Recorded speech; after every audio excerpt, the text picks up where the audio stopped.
So it's important to point out here that the concept of, like I said earlier, vampires comes from the reptilian culture, because a lot of those females, they have fangs, they drink blood, and they're vampiristic in nature, much like the Magians. But not all reptilians are, just a certain class of them.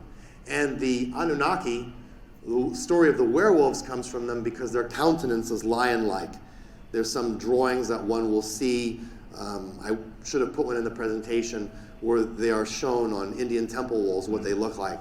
And they look like werewolves, and they're all cannibals. They eat each other. They eat their captured people in war. They eat the dead.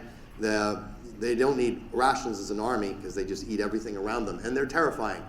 So the concept of the werewolf comes from there. So I'm sure you've seen the Underworld film franchise with Kate Beckinsale, right, with the Lycans versus the vampires and all that.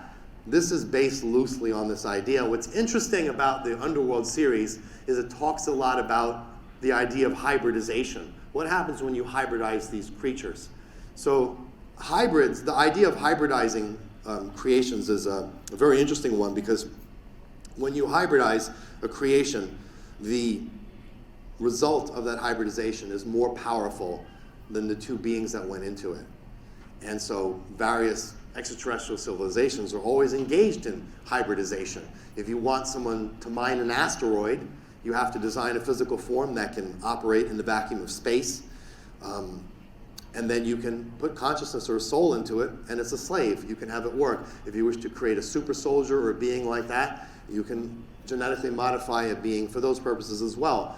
One of the reasons that the Nebu Gray aliens, the Greys we all know about, is so angry all the time, and really they're not a happy bunch, is because they were one of Lucifer's first creations. They were created as slaves, given that metalloid sort of body they have, and very small because they were working in mines. So when people say, well, why are the Freemasons called the Freemasons? They say, oh, because we were stonecutters who worked with stones and built the pyramids. No, you didn't build the pyramids, Lucifer did.